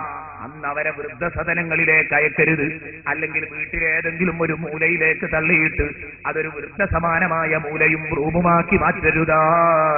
നിന്റെ അടുത്ത എന്തിനാ ഖുർആൻ അങ്ങനെ പറഞ്ഞത്? ഇമ്മാ യബ്ലുഗന്ന ഇൻദകൽ കിബറ, നിന്റെ അടുത്ത് അവർ കിടന്നേക്കാന്ന് പറഞ്ഞാൽ ചേട്ടനെ കാത്തിരിക്കാൻ, അനുജനെ കാത്തിരിക്കാൻ, പെങ്ങളെ കാത്തിരിക്കാൻ, അവൾ നോക്കട്ടെ മറ്റോ നോക്കട്ടെ എന്നൊന്നും കാത്തിരിക്കേണ്ട, നോക്കാനുള്ള ആൾ ഈ തന്നെയാണ്. ഇതും കൂടെ അതിൽ അർത്ഥമുണ്ട് എന്ന് മഹാന്മാരായ മുഫസ്സിറുകൾ വ്യാഖ്യാനിക്കുമ്പോൾ പറയുന്നു. എന്തൊക്കെ ഇത് കിടക്കുന്നത് നിന്റെ അടുത്താണ്, നീ തന്നെ നോക്കണം അതിനെ. ആ ഒരു പ്രയോഗവും കൂടെ യഥാർത്ഥത്തിൽ ഈ അർത്ഥത്തിൽ അടങ്ങിയിരിക്കും. ഈ പ്രയോഗത്തിൽ ആ ഒരു അർത്ഥവും കൂടെ അടങ്ങിയിരിക്കുന്നു എന്ന് പഠിപ്പിക്കുന്നു. മാത്രമല്ല എന്നിട്ട് പറഞ്ഞു, അവരുടെ അടുത്ത് നീ ഇവരെ കിട്ടിയാൽ ഈ വാർദ്ധക്യത്തിൽ ഇവരെ നന്നായി നീ പരിപാലിക്കണം എന്നല്ല, വാർദ്ധക്യത്തിലാണ് നിന്നെ ഏറ്റവും കൂടുതൽ ഇവർക്ക് ആവശ്യമുള്ളത്. ഞാൻ ഇന്നലെ സൂചിപ്പിച്ചു, അത് കൂട്ടി വായിക്കുക. എന്നാൽ ആ സമയത്ത് ഇവരുടെ സ്വഭാവങ്ങൾ കുറച്ചൊക്കെ ദുസ്വഭാവങ്ങൾ ഉണ്ടാവും. കാരണം പ്രായം ചെല്ലുമ്പോൾ പഴയ കുട്ടിക്കാലത്തിലേക്ക് വരികയല്ലേ. ഇന്നലെ നമ്മൾ പറഞ്ഞല്ലോ, ഈ തുഫൂലത്തി ശൈഖൂഹത്തിക്കാൻ, നിന്റെ വാർദ്ധക്യമാകുന്ന ശൈശവത്തിൽ നിന്നെ നോക്കാൻ ആ കുട്ടി എന്ന് പറഞ്ഞല്ലോ, അതൊരു ശൈശവാണ്. വീണ്ടും കുട്ടിക്കാലം തിരിച്ചു വരികയാണ്. അപ്പൊ അന്ന് ചിലപ്പോ പറഞ്ഞു തന്നെ പറഞ്ഞേക്കാം, ചായ കൊടുത്താലും കിട്ടിയില്ലെന്ന് പറഞ്ഞേക്കാം, മരുന്ന് കൊണ്ടുപോയി കൊടുക്കുന്നതൊക്കെ നീയാ, എന്നാലും പറയും 10 പൈസന്റെ ഗുളിക പോലും ഈ വാങ്ങി തന്നിട്ടില്ലടോ പറയും. പക്ഷേ അതിനൊന്നും ശോഭിക്കരുത്. വലാ തഖുല്ലഹുമാ ഉഫിൻ, എന്ന് പോലും പറയരുത്. വലാ തൻഹറുഹുമാ, ഗൗരവസ്വരത്തിൽ അവരോട് സംസാരിക്കരുത്. വഖുല്ലഹുമാ ഖൗലൻ കരീമാ, അവരെ എപ്പോഴും നിങ്ങൾ സോപ്പിട്ട് പിടിക്കണം. വളരെ മാന്യമായ പതക്കുന്ന സോപ്പ് മാത്രമേ, സോപ്പ് പ്രയോഗം മാത്രമേ, നല്ല പതക്കുന്ന പ്രയോഗങ്ങളെ നിങ്ങൾ അവരോട് നടത്താവൂ. വഖുല്ലഹുമാ ഖൗലൻ കരീമാ, ഈ പറഞ്ഞത് മൂന്നും വേറിട്ടൊന്ന് മനസ്സിലാക്കണം. വലാ തഖുല്ലഹുമാ ഉഫിൻ, എന്ന് പറയരുത് എന്ന് പറഞ്ഞാൽ, എന്ന് പറഞ്ഞ വാക്കെന്താ അറിയാം നിങ്ങൾ? നാം അറിയാതെ നമ്മുടെ ഉള്ളിൽ നിന്ന് വന്നു പോകുന്ന ഒരു പദപ്രയോഗമാണ്. അത് നമ്മൾ അറിഞ്ഞുകൊണ്ട് പറയണതല്ല, നമുക്ക് ഇഷ്ടമില്ലാത്ത കാണുമ്പോൾ അറിയാതെ എന്താ അതുപോലും വരരുത്. ആദ്യം പറഞ്ഞ അതാണ്. വലാ തൻഹറുഹുമാ എന്നാലോ, വലാ തൻഹറുഹുമാ ഗൗരവസ്വരത്തിൽ സംസാരിക്കാതെ അറിഞ്ഞുകൊണ്ട് മനഃപൂർവ്വം നമ്മൾ പറയുന്ന കടുപ്പമുള്ള വാക്കുകൾ. ഉദാഹരണത്തിന് ഉമ്മ വെള്ളം ചോദിക്കുന്നു, മറ്റേതിപ്പോ എങ്ങനെ ഒരു ഉദാഹരണം പറയാം? ഉമ്മയുടെ കയ്യിൽ നിന്ന് എന്തെങ്കിലും വീണുടഞ്ഞു, ഒരു ഉദാഹരണം. ആ ഉടഞ്ഞ സമയത്ത് അത് അറിയാതെ വന്നു പോകുന്നതാണ്, അത് വരരുത്. പിന്നെ രണ്ടാമത് പറഞ്ഞത് മനഃപൂർവ്വം പറയരുത്. ഉമ്മ വെള്ളം ചോദിക്കുന്നു, എത്തിയില്ല, എന്താണോ എന്നോട് വെള്ളം ചോദിച്ചിട്ട് കിട്ടാത്തത്? മുണ്ടാതെ അവിടെ കിടന്നതണ്ടേ എന്ന് പറഞ്ഞു, അല്ലെ മിണ്ടാതെ അവിടെ കിടന്നതല്ലേ, ഇപ്പൊ അങ്ങ് വെള്ളം കൊണ്ടു തന്നിട്ടല്ലേ ഉള്ളൂ. ഇത്തരത്തിലുള്ള പ്രയോഗം നടത്തരുത്. ഇതാണ് ഉമ്മ ഉപ്പ എന്ന് പറഞ്ഞാൽ അവർക്കൊരു സ്വാതന്ത്ര്യം, മനസ്സിനൊരു സ്വാതന്ത്ര്യം നമ്മൾ കൊടുക്കണം, അല്ലെങ്കിൽ സംഗതി വിഷമാണ്. എത്രയായാലും മൃഗത്തിന്, നമ്മുടെ വീട്ടിൽ വളരുന്ന നായയെ പോലെ അത്രയും മോശപ്പെട്ട ഒരവസ്ഥയും. ഇന്നലെ ഒരാൾ പറഞ്ഞു, ഉമ്മയെ പറ്റി ഉദാഹരണം പറഞ്ഞപ്പോ, യഥാർത്ഥത്തിൽ വീട്ടിലൊരു നായ ഉണ്ടാവും, ഉപ്പയുണ്ടാവും. ഉപ്പയെ പറ്റി കിടക്കുന്ന വാർദ്ധക്യ സഹജമായ രോഗങ്ങൾക്ക് അടിമപ്പെട്ട് കിടക്കുന്ന ഒരു ഉപ്പയും പുറത്തൊരു നായ ഉണ്ടാവും. നായക്ക് കുരക്കാനെങ്കിലും സ്വാതന്ത്ര്യം ഉണ്ടാവും, ഉപ്പാക്ക് കുരക്കാനും സ്വാതന്ത്ര്യം ഉണ്ടാവില്ല. കാരണം ഉപ്പ കുരച്ചാലും ചൂടാവും, കാറിക്കുറച്ച് കൂട്ടിയാലും ചൂടാവും, ആകെ ചൂടാവും. അപ്പൊ ആ നായയുടെ ഒരു നിലയും വിലയും പോലും കൽപ്പിക്കാൻ കഴിയാത്ത ആളുകൾ. അതാ ഞാൻ പറയുന്നത്, ഒരു നിലക്കും ഇത് ഇങ്ങോട്ടും നമ്മളെ എത്തരുത്. മാതാപിതാക്കൾ അവരായിട്ട് കാണാൻ നമുക്ക് കഴിയണം. അപ്പൊ മനഃപൂർവ്വമുള്ള കടുപ്പമുള്ള വാക്കുകളാണ് ഉണ്ടാകരുത് എന്ന് പറഞ്ഞ വലാ തൻഹറുഹുമാ വഖുല്ലഹുമാ ഖൗലൻ കരീമാ എന്ന് പറഞ്ഞതോ, അത് നമ്മൾക്ക് ഉദാഹരണത്തിന് ഒരു ചെറിയ ഉദാഹരണം അങ്ങ് പറയാം, അപ്പൊ പെട്ടെന്ന് തിരിക്കും. ഇപ്പൊ കിടപ്പിലായ ഉപ്പ, ആ ഉപ്പക്ക് നീ ഒരു ഗ്ലാസ് വെള്ളം കൊണ്ടുപോയി കൊടുത്തു, ചായ കൊടുത്തു. നിന്റെ ഉപ്പക്ക് കൈ ഇങ്ങനെ വിറക്കുന്നുണ്ട്, നീ ചുണ്ടത്ത് വെച്ചു കൊടുക്കണം, ഒഴിച്ചു കൊടുക്കണം. ശരി, നീ കയ്യിൽ കൊടുത്തു, ഒരവസരം അങ്ങനെ സംഭവിച്ചു. അത് വിറച്ച് ഉപ്പയുടെ കയ്യിൽ നിന്ന് വീണുപോയി ആ ഗ്ലാസ്. നീ ഇന്നലെ ഇങ്ങ് വിരിച്ച മുന്തിയ കാർപ്പറ്റ് ഉണ്ട് അവിടെ, ആ കാർപ്പറ്റൊക്കെ നനഞ്ഞു. അപ്പൊ നീ പെട്ടെന്ന് പറയാം, ഇന്നലെ അങ്ങോട്ട് വിരിച്ചിട്ടുള്ളൂ കാർപ്പറ്റ്, അതേ എരപ്പാക്കിയില്ലേ, പറയരുത്. അവിടെ എങ്ങനെ വഖുല്ലഹുമാ ഖൗലൻ കരീമാ, നാം എന്തെങ്കിലും പറയും വേണം. കാരണം അത് എന്നും ഇങ്ങനെ ചിന്താനുവിജ്ഞാന സംഗതി വിഷമാണ്. അവിടെയാണ് ഖൗലൻ കരീമ പറയേണ്ട രൂപം. മഹാന്മാരായ പണ്ഡിതന്മാർ പഠിപ്പിക്കുന്നത് ഇങ്ങനെ അങ്ങ് വീണ് കഴിഞ്ഞാൽ എന്ത് പറയാ? അയ്യോ എന്റെ ഉപ്പ, നിങ്ങളെ വസ്ത്രവും ശരീരവും ഒക്കെ മുഷിഞ്ഞല്ലോ, തന്റെ കാർപ്പറ്റല്ല വിഷയം, ഇങ്ങനെ പറയണം. ഇനി ഇങ്ങനെ വീഴരുതിട്ടോ, കാരണം നിങ്ങളെ തുണിയും ഉപ്പായും ഒക്കെ ഇരപ്പായല്ലോ. ഉപ്പാനോടായിരിക്കണം സ്നേഹം, കാർപ്പറ്റിനോടാകരുത്. അപ്പൊ ഉപ്പാക്ക് വിഷമം തോന്നൂല. ഇത് വഖുല്ലഹുമാ ഖൗലൻ കരീമാ എന്ന് പറയുന്നതിന്റെ ഒരു ഉദാഹരണമാണ് ഞാൻ പറഞ്ഞത്. രോഷാകുലനായി വാപ്പയെ തെറി പറയരുത്. മറിച്ച് ഇങ്ങനെ ഒരു പദപ്രയോഗമാണ് അവിടെ നടത്തിയതെങ്കിൽ ശരിക്കത് റാഹത്താകുമായിരുന്നു. വേറൊരു ഉദാഹരണം, നിങ്ങളുടെ പുതിയ വീട്, ആ വീടിന്റെ ഷോക്കേസിൽ വന്നിട്ട് കുറെ വിലപിടിപ്പുള്ള അലങ്കാര വസ്തുക്കളുണ്ട്. അതിൽ ഏത് മീനും കോഴിയും കൊക്കുമൊന്നുമല്ല, അതൊക്കെ ഉണ്ടെങ്കിൽ ഇന്ന് തന്നെ പോയി വലിച്ചിടണം എല്ലാവരും. ഷോക്കേസിൽ നിറയെ കാണാറുള്ളത് മത്സ്യം, അതൊക്കെ അടുക്കളേക്കാണ് കൊടുത്തിട്ടുണ്ട്, പൊരുത്തോട്ടെ, ഷോക്കേസിൽ വെക്കേണ്ടതല്ല. അതൊന്നും ഉണ്ടാവാൻ പാടില്ല. ജീവികളുടെ എന്ന് പറഞ്ഞാൽ ഫോട്ടോയുടെ കാര്യത്തിൽ അഭിപ്രായ വ്യത്യാസമുണ്ട് പണ്ഡിതന്മാരുടെ, പക്ഷെ പ്രതിമയുടെ കാര്യത്തിൽ ഒരു അഭിപ്രായ വ്യത്യാസമില്ല. തടിയുള്ള പ്രതിമയുടെ കാര്യത്തിൽ ഒരഭിപ്രായ വ്യത്യാസമില്ല. ഫോട്ടോ തന്നെ ബഹുമാന സൂചകമായിട്ട് വീട്ടിന്റെ അടുത്ത് വെക്കാൻ പറ്റൂല. ആൽബത്തിൽ ഇരിക്കുന്നെങ്കിൽ ഇരിക്കട്ടെ, വീട്ടിന്റെ അടുത്ത് കയറി വരുന്നവർ തന്നെ ബഹുമാന സൂചകമായിട്ട് ഫോട്ടോ ഒന്നും തൂക്കിയിടരുത്. ഇനി പോവട്ടെ, ഇത് എന്തായാലും മുസ്ലിം സഹോദരൻ ചെയ്യുന്ന ഏറ്റവും വലിയ വൃത്തികെട്ട ഏർപ്പാടാണ്. കുറെ വീട്ടിൽ കൊക്ക്, കാക്ക ഒക്കെ അങ്ങനെ ഇരിക്കുന്നത് കാണും. ഇത് നിങ്ങൾക്ക് എടുത്തിടാൻ കഴിഞ്ഞെങ്കിൽ ഈ വാതിലിന്റെ ഒരു വിജയമായി ഞാനത് കാണുന്നു. കൂട്ടത്തിൽ പറഞ്ഞതാണ്. അതല്ല, നല്ല പൂവ്, നല്ല ഗ്ലാസ്, നല്ല അലങ്കാര വസ്തുക്കളുണ്ട് ഇതിന്റെ ഉള്ളിൽ നിന്ന് വെക്കുക. നല്ല വിലപിടിപ്പുള്ള സാധനമാണ്, നിങ്ങൾ പൊന്നുപോലെ സൂക്ഷിച്ചുകൊണ്ട് വെക്കാം. ഉപ്പ അതിന്റെ ചില്ലൊന്ന് അങ്ങോട്ട് നീക്കി ഇങ്ങോട്ട് നീക്കി ഉപ്പ അത് എടുത്ത് ഒന്ന് നോക്കിയതാ. കാരണം ഈ ഉപ്പ ജീവിതത്തിൽ ഇങ്ങനെ ഒരു സാധനം കണ്ടിട്ടില്ല. തന്റെ മോന്റെ വീട്ടിലെ സാധനം അത് ഈ മാർബിൾ വീണിട്ടാണ്ട് തുടങ്ങി. അപ്പൊ നിങ്ങളെ വായിൽ നിന്ന് വരുന്ന വാക്ക് തികച്ചും വക്കുല്ലഹുമാ കൗലൻ കരീമ. എങ്ങനെയാ? ഉപ്പ ഇങ്ങനെ ചമ്മുന്നുണ്ടാവും, പഠിച്ചവന്റെ കുട്ടി എന്താ പറയാറില്ല, അല്ലെങ്കിൽ തന്നെ മഹമ്മദ് ആള് കുറച്ച് പോക്കാം, ഇതിപ്പോ വീണൊടഞ്ഞു, ഇനി എന്തൊക്കെയാ സംഭവിക്കുക, അപ്പൊ ഈ വിഷമത്തിലാ. അപ്പൊ നിന്റെ തെറിയും കൂടി ആയാൽ ഉപ്പ അത് സഹിക്കാൻ കഴിയില്ല. നേരെ മറിച്ച് എന്ത് പറയണം? അയ്യല്ലോ ഉപ്പ അത് വീണോ, ഞാൻ നേരത്തെ തന്നെ അതൊന്ന് മാറ്റണം എന്ന് വിചാരിച്ച് നിൽക്കേനി, അത് ശരിയാവില്ല, പുതിയതൊന്ന് ആക്കണം എന്ന് വിചാരിച്ച് നിൽക്കേനി, നിങ്ങളെ കാൽമ തട്ടിയല്ലോ, അത് പ്രശ്നമല്ല. ഇങ്ങനെ പറഞ്ഞാൽ വക്കുല്ലഹുമാ കൗലൻ കരീമ. ഉപ്പയുടെ മനസ്സ് തകർന്നിട്ടുണ്ടെങ്കിൽ ആ ഉപ്പയുടെ മനസ്സ് വീണ്ടെടുക്കാൻ കഴിയും.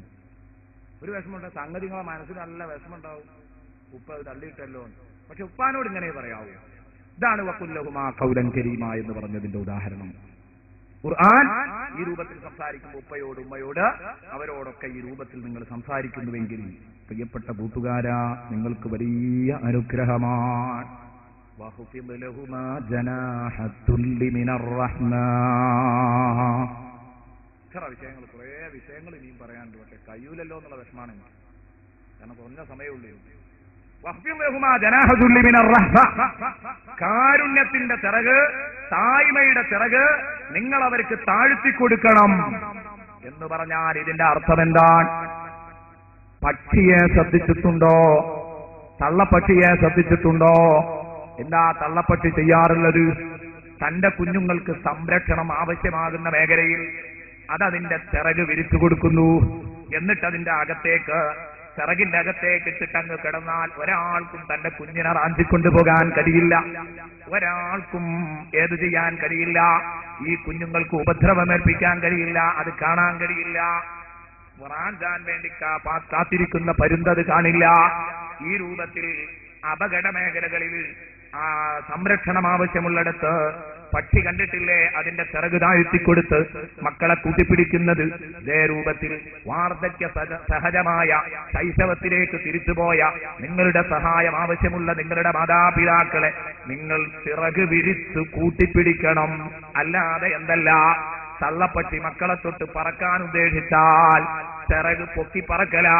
ഇതേ രൂപത്തിൽ ചിറക് വിരിച്ച് പറക്കാനാകുന്നതോടെ ഉമ്മയെയും ഉപ്പയെയും തൊട്ട് വിട്ട് അകലരല്ല, ആ ഉമ്മയെയും ഉപ്പയെയും കൂട്ടിപ്പിടിക്ക. അവരിൽ നിന്ന് പറന്നു പോകാൻ ശ്രമിക്കാതെ അവരെ അണച്ചുകൂട്ടി പിടിച്ച് അവരെ നിന്റെ കൂട്ടത്തിലാക്കി അവരെ സംരക്ഷിച്ച് നീ ജീവിക്ക. അതാ നിനക്ക് നല്ലത്. വഖ്ഫിദ് ലഹുമാ ജനാഹ ദുല്ലി മിനർ റഹ്മ വഖുർ റബ്ബിർഹംഹുമാ കമാ റബ്ബയാനി സഗീറാ. പടച്ചോനെ, എന്നെ ചെറുപ്പത്തിൽ പോറ്റി വളർത്തിയതുപോലെ നീ അവർക്ക് അനുഗ്രഹം ചെയ്യണേ തമ്പുരാനെ, അതിലുപരി കൊടുക്കണേ തമ്പുരാനെ. ഒരിക്കലും അതുപോലെ ആവില്ല. നമ്മൾ അവർക്കൊരു പ്രത്യുപകാരം ഏത് ചെയ്തു കൊടുത്താലും, ഇതൊക്കെ ചെയ്തു കൊടുത്താലും ആ വാപ്പയോടും ഉമ്മയോടുമുള്ള പ്രത്യുപകാരം ഒരിക്കലും ആവില്ല. ഇന്നലെ പറഞ്ഞത് കണ്ടില്ലേ നബിതങ്ങളുടെ പ്രയോഗം? ഇല്ല, 100% പോലും ആയില്ലെന്നൊരു മോനോട് റസൂലുള്ള പറഞ്ഞത് ഇന്നലെ നമ്മൾ നമ്മുടെ പ്രസംഗത്തിൽ സൂചിപ്പിച്ചതാണ്. അതുകൊണ്ട് സഹോദരി ചിന്തിക്ക, മനസ്സിൽ തട്ടി ചിന്തിക്കുന്നീയ. അവസാനം നിനക്കുള്ള മാർഗം തെളിഞ്ഞ പ്രാർത്ഥനയാണ്. ഇതൊക്കെ ചെയ്തു കൊടുത്തിട്ട് പിന്നെ മനസ്സറിഞ്ഞ മാതാപിതാക്കൾക്ക് വേണ്ടി ദ്വാരക്കുക. പടച്ചോനെ, എന്റെ മാതാപിതാക്കൾ എന്നെ ചെറുപ്പത്തിൽ എന്നെ സംരക്ഷിച്ചതുപോലെ എത്രയോ കഷ്ടപ്പെട്ടിട്ടുണ്ട്, അതിനൊക്കെ പ്രത്യുപകാരം നീ കൊടുക്കല്ലാ എന്ന് പറയണം. അപ്പൊ മാതാപിതാക്കളെല്ലാം നിലക്കും അനുസരിക്കുക. സമയമില്ലാത്തതുകൊണ്ട് പെട്ടെന്ന് അങ്ങ് ചുരുക്കിക്കോട്ടെ, നിങ്ങൾക്ക് വിഷമം വേണ്ടാണ്. 12 മണിക്ക് നിർത്തണം നിങ്ങളെ നിർബന്ധമാണ്. എനിക്ക് നിങ്ങളുടെ മുമ്പ് നിർബന്ധമുണ്ട്, അതുകൊണ്ട് ഇൻഷാ അല്ലാഹ് നിർത്തും. ഇനി ഇൻഷാ അല്ലാഹ് വേറെ ഏതെങ്കിലും വേദി കിട്ടിയെങ്കിൽ പറയാം. കാരണം നാളെയും കൂടെ ഇനി മാതാപിതാക്കളെ കുറിച്ച് പറയുമ്പോഴേക്ക് സമയം വൈകും. നമ്മുടെ നേരത്തെ തർത്തീബാക്കി ഓർഡർ പേക്കണ്ട. ഞാൻ നേരത്തെ പറഞ്ഞിട്ടുണ്ട്, ഒരു ദിവസം കുടുംബത്തിന്റെ പ്രസക്തി, 2 ദിവസം മാതാപിതാക്കൾ, 2 ദിവസം ദമ്പതികൾ, 2 ദിവസം സന്താനങ്ങൾ, പിന്നീട് 1 ദിവസം അയൽക്കാർ, അവസാനത്തെ 2 ദിവസം കൂട്ടുബന്ധം. ഈ ബന്ധങ്ങളാണ് നമ്മൾ ശിഥിരമാകുന്ന ബന്ധങ്ങളിൽ സംസാരിക്കുന്നത്. തികച്ചും നമുക്ക് ഉപകാരപ്പെടുമെന്ന് വിശ്വസിക്കാം. അള്ളാഹു ജീവിതം തിരുത്തുന്ന വിഭാഗത്തിൽ അള്ളാഹു നമ്മൾ ഉൾപ്പെടുത്തുമാറാവട്ടെ. ഇനി കഴിയാൻ തീർക്കാൻ മാതാപിതാക്കൾക്ക് അനുസരിക്കണം എന്നുള്ളത് ശരി, പക്ഷെ എപ്പോഴാണ് അനുസരിക്കേണ്ടത്? അതും കൂടെ ഒന്ന് കൂട്ടത്തിൽ ചിന്തിക്കുക. എപ്പോഴാണ് അനുസരിക്കേണ്ടത്? മാതാപിതാക്കൾ ഖൈറ് പറയുമ്പോൾ, മാതാപിതാക്കൾ ദീനീ വിരുദ്ധമായ കാര്യം പറയുമ്പോൾ അനുസരിക്കാൻ പാടില്ല. ഡോക്ടറാണ് മോൻ, ഡോക്ടറായ മോൻ കയറി വരുമ്പം മാതാവ് പറയുന്നു, മോനെ എനിക്ക് വയ്യാത്തത് കൊണ്ട് ഞാൻ ടോയ്ലറ്റ് വൃത്തിയാക്കിയിട്ടില്ല, നീ ആ കക്കൂസൊന്ന് കഴുക് എന്ന് പറഞ്ഞാൽ ആ മോൻ പോയി കഴുകണം. പക്ഷേ ദീനീ വിരുദ്ധമായ കാര്യങ്ങൾ പറഞ്ഞാൽ ആ ഉമ്മയോട് മര്യാദക്ക് പിടിച്ചു നിൽക്കാൻ എന്റെ പ്രിയപ്പെട്ട കൂട്ടുകാർക്ക് കൽപ്പനയുണ്ട്. കാരണം റസൂലുള്ളാഹി സ്വല്ലല്ലാഹു അലൈഹി വസല്ലമ തങ്ങൾ ഇത് സമ്മതിച്ചിട്ടില്ല. ദീനീ വിരുദ്ധമായ കാര്യങ്ങളിൽ മാതാപിതാക്കൾ അനുസരിക്കാൻ സമ്മതിച്ചിട്ടില്ല. ഖുർആൻ അത് സമ്മതിക്കണ്ട, അനുസരിക്കണ്ട എന്നാണ് പ്രഖ്യാപിച്ചത്. മോൻ പറയുന്നു, വാപ്പ പറയുന്നു, മോനെ നീ ബിദ്അത്തുകാരനാകണമെന്ന് പറയുന്നു, നീ പാവണ്ട. വാപ്പ പറയുന്നു, മോനെ നീ എന്തു ചെയ്യുമ്പോ, ഉമ്മ പറയുന്നു, മോളെ നീ തലയിൽ തട്ടമിടണ്ട, ഇത് 2006 ഇപ്പോഴൊക്കെ കുറച്ചൊക്കെ പേശം വേണ്ട മോളെ. മദ്രസ ഉസ്താദ് അങ്ങനെയൊക്കെ പറയും, പക്ഷേ മദ്രസയിൽ ഉസ്താദിനെ കേട്ട് നീ തലയിൽ തട്ടമിട്ട് മുഖമക്കനയിട്ട് നടക്കണ്ട എന്ന് ഉമ്മ പറയുന്നെങ്കിൽ പരിഷ്കാരിയായ ഉമ്മയുടെ മുഖത്ത് നോക്കി കാര്യം പറയാൻ എന്റെ മകൾക്ക് തന്റെ ഇടം വേണം. സഹോദരി, എന്റെ കുഞ്ഞുമോളെ നീ പറഞ്ഞോ ഉമ്മ, നിങ്ങൾ നരകത്തിലേക്ക് പോയിക്കോ, എന്നെ അതിന് കിട്ടില്ലെന്ന് ധൈര്യമായി പറയണം. അത് ഉമ്മാനെ വെറുപ്പിക്കലല്ല. ദീനീ വിരുദ്ധമായ കാര്യങ്ങളിൽ ഇതുണ്ടാവരുത്. നോക്കൂ നിങ്ങൾ, ഇമാം ബുഖാരി, ആ ഇമാം ബുഖാരിയുടെ ഒരു ചാപ്റ്റർ തന്നെ, സഹീഹിന്റെ ഒരു ചാപ്റ്ററിന്റെ തലക്കെട്ടു തന്നെ, അധ്യായത്തിന്റെ തലക്കെട്ടു തന്നെ ബാബുലാ ത്വാഅത ലി മഖ്ലൂഖിൻ ഫീ മഅസിയത്തിൽ ഖാലിഖി എന്നതാണ്. സ്രഷ്ടാവിനെതിര് ചെയ്തുകൊണ്ട് സൃഷ്ടിക്കൊരനുസരണമില്ല. ഉമ്മാനെ അനുസരിക്കുക, ഉപ്പാനെ അനുസരിക്കുക, പക്ഷേ അള്ളാഹുവിനെതിരാണെങ്കിൽ അത് വേണ്ട. ഒരു ചെറിയ സംഭവം പറയാം. ബഹുമാനപ്പെട്ട സഅദ് ഇബ്നു അബീ വഖാസ് റളിയല്ലാഹു അൻഹു, സഅദ് ഇബ്നു അബീ വഖാസ് മുസ്ലിമായി. സഅദ് ഇബ്നു അബീ വഖാസ് മുസ്ലിമായപ്പോ സഅദ് ഇബ്നു അബീ വഖാസിന്റെ ഉമ്മാന്റെ അടുത്ത് പോയി മുശ്രിക്കുകൾ. എന്നിട്ട് പറഞ്ഞു, ഉമ്മ നിങ്ങൾ കേട്ടോ, നിങ്ങളെ മകനും മുഹമ്മദിന്റെ വലയിൽപ്പെട്ടു. ഉമ്മ പറഞ്ഞു, മക്കളെ അങ്ങനെ സംഭവിച്ചോ? അങ്ങനെ സംഭവിക്കൂലല്ലോ, അബൂ വഖാസിന്റെ റൂഹ് പൊരുത്തപ്പെടൂലല്ലോ, അത് ഓൻ അങ്ങോട്ട് പോയത്, വാപ്പാന്റെ റൂഹ് പൊരുത്തപ്പെടൂലോ എന്റെ. അതുകൊണ്ട് അത് നിങ്ങൾ പറഞ്ഞാൽ ശരിയാവൂല, മോൻ അങ്ങനെ ചെയ്യൂല. ചെയ്തിട്ടുണ്ട് ഉമ്മ, നിങ്ങൾ വിചാരിക്കുന്നിടത്തൊക്കെ വിട്ടിട്ടുണ്ട്, പാർട്ടിയിൽ നല്ല തീവ്രതയായി വന്നിട്ടുണ്ട്. അപ്പൊ പറഞ്ഞു, മക്കളെ അവന്റെ കാര്യത്തിൽ നിങ്ങൾ ടെൻഷൻ അടിക്കണ്ട, കാരണം അവൻ ഈ ഭൂമി ലോകത്ത് അവന്റെ ഉമ്മ കഴിഞ്ഞിട്ടേ വേറുള്ളതൊക്കെ ഉള്ളൂ. അത്രയും സ്നേഹമാണ് എന്നോട്. നിങ്ങളൊന്നും ആ വലയിൽ കുടുങ്ങാതിരിക്കാൻ ശ്രദ്ധിച്ചാൽ മതി, എന്റെ മോനെ ഞാൻ ശരിയാക്കിക്കോളാന്ന് പറഞ്ഞു. ഇവര് പറഞ്ഞു, ഉമ്മ അതൊന്ന് ശരിയാക്കി തന്നാ മതി, ഞങ്ങൾ കുടുങ്ങണില്ല. ഇങ്ങനെ മോൻ കടന്നു വന്നപ്പോ സഅദ് ഇബ്നു അബീ വഖാസിനോട് ഉമ്മ ചോദിച്ചു, വല്ലാത്ത സ്നേഹമായിരുന്നു ഉമ്മനോട്. ഉമ്മ ചോദിച്ചു, മോനെ അങ്ങനെ സംഭവിച്ചോ? ഈ മുഹമ്മദിന്റെ പാർട്ടി കുടുങ്ങിയോ? അതേ ഉമ്മ, അത് സത്യമാണെന്ന് എനിക്ക് ബോധ്യപ്പെട്ടു. അപ്പൊ ഞാൻ മുഹമ്മദിന്റെ പാർട്ടിയിൽ മെമ്പർഷിപ്പ് എടുത്തു. ഇതിനെന്ത് വിഷയമുമ്മ? ഇതിന് വല്ല വിഷയമുണ്ടോ? അതുകൊണ്ട് അതെനിക്ക് ഉറപ്പായി ബോധ്യപ്പെട്ട സത്യമാണ്. എന്റെ ഉമ്മക്കും വേണമെങ്കിൽ മുഹമ്മദുർ റസൂലുള്ളാഹി ഞങ്ങളുടെ പ്രസ്ഥാനത്തിലേക്ക് കടന്നുവരാം. അപ്പോഴാണ് ഉമ്മ മകന്റെ ഗൗരവം അറിയുന്നത്. ഉമ്മ പറഞ്ഞു, മോനെ കേട്ടോ, ഈ പാവം ഉമ്മയില്ലേ, നീ ജീവനതുല്യം സ്നേഹിക്കുന്ന നിന്റെ പൊന്നുമ്മ, ഈ ഉമ്മ നീ ആ പ്രസ്ഥാനം രാജിവെച്ചില്ലെങ്കിൽ, നീ നിന്റെ പാർട്ടി വിട്ടില്ലെങ്കിൽ നിരാഹാര സമരം നടത്തും. ഒരു മുറുക്ക് വെള്ളം പോലും ഞാൻ കുടിക്കില്ല, ഒരു ഭക്ഷണം പോലും ഞാൻ കഴിക്കില്ല. മരിക്കും മോനെ, ഞാൻ മരിക്കും, കിടന്നങ്ങ് മരിക്കും. നിരാഹാര സമരം നടത്തുകയാണ്. അവകാശങ്ങൾ നേടിയെടുക്കാൻ നിരാഹാര സമരം നടത്താറുണ്ട്. തുടങ്ങി നിരാഹാര സമരം. ഇവൾ നിരാഹാര സമരം നടത്തി, ഭക്ഷണം മുടക്കി. ഭക്ഷണവുമില്ല, വെള്ളവുമില്ല. ഇതെന്താ പരിപാടി? സഅദ് നബി വക്കാസിന് വല്ലാത്ത ബേജാറായി. താടിന്റെ ചോട്ടിൽ ഇങ്ങനെ കൊണ്ടിടക്കും. ഉമ്മാനോട് അത്രയും സ്നേഹം, മദ്ദൊന്ന് കുടിക്ക്, നിങ്ങൾ വെള്ളം കുടിക്കാഞ്ഞാലും ഭക്ഷണം കഴിക്കാഞ്ഞാലും എനിക്ക് വിഷമാണ്, അത് വേണം. പക്ഷെ പാർട്ടി വിടുമോനെ, ഇപ്പാണ്ട് മുഹമ്മദിനെ വിടുമോ, ഞാൻ ഇപ്പൊ കുടിച്ചോളാം. നിങ്ങൾ പറയരുത്. അങ്ങനെ ദിവസങ്ങളോളം അങ്ങനെ കൊണ്ടിടക്കുക. 1, 2, 3 ദിവസം കഴിഞ്ഞപ്പോഴേക്കും ഉമ്മ വീണു. ഞാനത് യഥാർത്ഥ നിരാഹാര സമരം. നമ്മുടെ കൂട്ടത്തിൽ കുറെ ആൾക്കാരുണ്ട് നിരാഹാര സമരം കലക്ടറേറ്റിന് മുമ്പിലും ഓഫീസിന് മുമ്പിലും ഒക്കെ നടത്തലുണ്ട്. അത് 10 ആള് പോയിട്ട് കുടിച്ചു വന്നിട്ട് പിന്നെ ഇരുന്ന് ഇവരോട് പോകാൻ പറയല. അതുകൊണ്ടാണ് നീണ്ടുപോകുന്നത്. ഇതങ്ങനെയല്ല, ശരിക്കുള്ള നിരാഹാര സമരം. ഒരു വെള്ളം പോലും ഭക്ഷണം പോലും തട്ടാതെയുള്ള ഇഖ്ലാസുള്ള നിരാഹാര സമരം. മോനെ വിട്ടോ എന്നാ കുടിക്കുന്നു. ഇതോടുകൂടി ഉമ്മ തളർന്നു വീണതോടുകൂടി മോനെ പിടുത്തം വിട്ടു. ഇനി ഉമ്മാനങ്ങോട്ട് കിട്ടൂല എന്ന് മനസ്സിലായി. ഉമ്മയാണെങ്കിലോ വാശിയില്ല. ഉമ്മാനോട് പറഞ്ഞു, ഉമ്മ മരിക്കാൻ പോവാണ്, ഉമ്മ അതൊന്ന് കുടിക്കണം. മോനെ ഇത് വിടുവോ മുഹമ്മദിനെ, എന്നാ ഞാൻ കുടിച്ചോളാം. അപ്പോഴാണ് മോന് ഉമ്മയുടെ സ്ട്രോങ് മനസ്സിലായത്. ഇത്രയൊക്കെ ആയിട്ട് ഉമ്മ പറയുന്നത് എങ്ങനെയാണല്ലോ. അവിടെ നാട് എഴുന്നേറ്റിട്ട് ഒരു ധീര പ്രഖ്യാപനം നടത്തി സഅദ് നബി വഖാസ്. വല്ലാഹി വല്ലാഹി ലൗ കാനത് ലകി അൽഫു നഫ്സിൻ, ഉമ്മ അല്ലാഹുവാണ് സത്യം, അല്ലാഹുവാണ് സത്യം. നിങ്ങൾക്ക് 1000 ബോഡിയുണ്ടെങ്കിൽ നിങ്ങളോട് എനിക്ക് അങ്ങേയറ്റത്തെ സ്നേഹമാണ് ഉമ്മ, ശരി. പക്ഷേ ഇതുപോലത്തെ ഉമ്മമാര് 999 നിങ്ങളുടെ പുറമെ ഇതുപോലെ ലൈനായി നിൽക്കുന്നുണ്ട്. ആ ഉമ്മമാർ ഓരോരുത്തരും നിരാഹാര സമരം നടത്തി. ഭക്ഷണം കിട്ടാതെ, ഒരു മുറുക്ക് വെള്ളം കിട്ടാതെ അവര് വീണ് വീണ് വീണ് എന്റെ കൺമുമ്പിൽ പിടഞ്ഞു പിടഞ്ഞു മരിച്ചു. അവസാനം എന്റെ ഉമ്മയുടെ ഈ ഏക ബോഡി ബാക്കി നിൽക്കുന്നു. ബഖിയത്തു വാഹിദ, ഒന്നു മാത്രം ശേഷിച്ചു ഉമ്മ.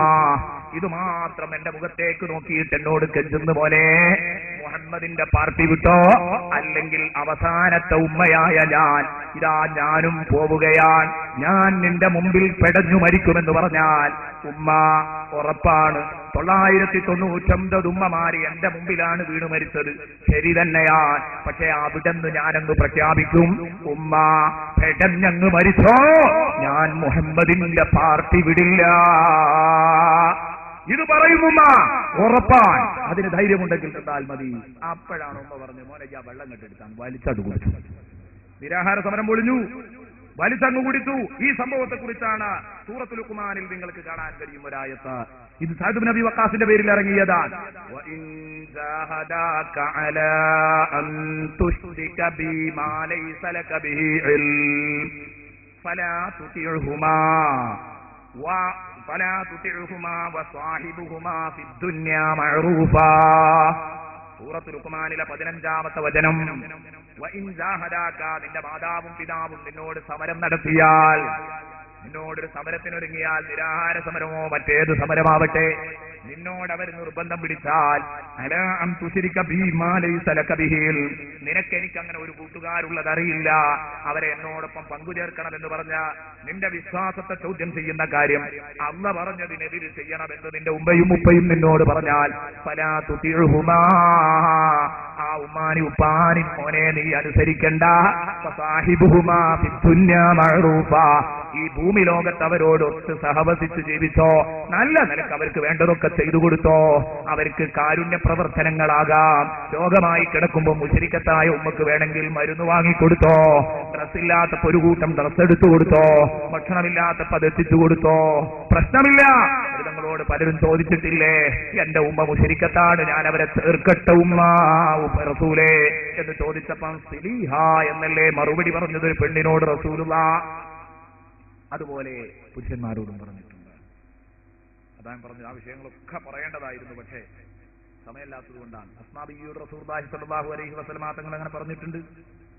ഇങ്ങനെ ഒരുപാട് ആളുകളോട് പറഞ്ഞതായിട്ട് നമുക്ക് കാണാം. എങ്കിൽ ഇപ്പൊ ഇത്രയും കേട്ടപ്പോ കുറെ ആളുകൾക്ക് വിഷമായിട്ടുണ്ടാവും. ഇനി 2 മിനിറ്റാണുള്ളത്, അതുകൊണ്ട് എന്തൊക്കെ പറയും, ആകെ 2 മിനിറ്റ് ഇൻഷാ അല്ലാഹ് പറഞ്ഞു തീർക്കാൻ. കുറെ ആളുകൾക്ക് ഇപ്പൊ 1-1.5 കൂടെ ഇങ്ങനെ കേട്ടപ്പോ, സംഗതി ഉസ്താദേ ഞാനിപ്പോ വേണ്ടത്രയൊന്നും കാര്യഗൗരവം ഉണ്ടായില്ല, ഉമ്മിപ്പോ പള്ളിക്കാട്ടില്ല, ഓല് പോയി, ഇനിയിപ്പോ ഇത് വീണ്ടെടുക്കാൻ വല്ല മാർഗം ഉണ്ടോ, ഇങ്ങനെ ചിന്തിക്കുന്ന കുറെ ആളുകളുണ്ടാവും. അല്ലാത്തവർക്ക് എന്തായാലും ഇന്ന് തൊട്ട് ഉമ്മയുപ്പയായിട്ടുള്ള സഹവാസവും ബന്ധവും ഒന്ന് മെച്ചപ്പെടുത്താൻ തീരുമാനിച്ചിട്ടുണ്ടാവും. പക്ഷെ മരിച്ചുപോയവരെന്ത് ചെയ്യും? തങ്ങളോട് ചോദിക്കുന്നു, ഇത് ജാഹു റജുലുൻ മിൻ ബനീ സലമത ഫഖാല യാ റസൂലല്ലാഹ് ഹൽ ബഖിയ മിൻ ബിർരി അബവയ്യ ശൈഉൻ അബുറുഹുമാ ബിഹി ബഅദ മൗതിഹിമാ. എന്റെ ഉമ്മക്കും ഉപ്പക്കും അവരുടെ മരണശേഷം അവർക്ക് ചെയ്യാൻ പറ്റുന്ന വല്ല നന്മയും എന്റെ അക്കൗണ്ടിലുണ്ടോ നബിയേ എന്ന് ചോദിക്കുമ്പോ അല്ലാഹുവിന്റെ ഹബീബ് പറഞ്ഞതെന്താ? നഅം അസ്സലാത്തു അലൈഹിമാ, ആ മാതാപിതാക്കളുടെ മേലിൽ നിസ്കരിക്കലാണ്. വൽ ഇസ്തിഗ്ഫാറു ലഹുമാ, അവർക്ക് വേണ്ടി പാപമോചനം തേടലാണ്. വഇൻഫാദു അഹദിഹിമാ മിൻ ബഅദിഹിമാ, അവർ നേരത്തെ ചെയ്തു പോയ വസിയ്യത്തുകൾ നടപ്പിലാക്കലാണ് അവരുടെ മരണശേഷം. വസിലത്തുർ റഹ്മി, കുടുംബ ബന്ധം ചേർക്കലാണ്. അല്ലദീ ലാ യൂസലു ഇല്ലാ ബിഹിമാ, മാതാപിതാക്കളെ കൊണ്ടല്ലാതെ ചേർക്കാൻ പറ്റാത്ത കുടുംബ ബന്ധം.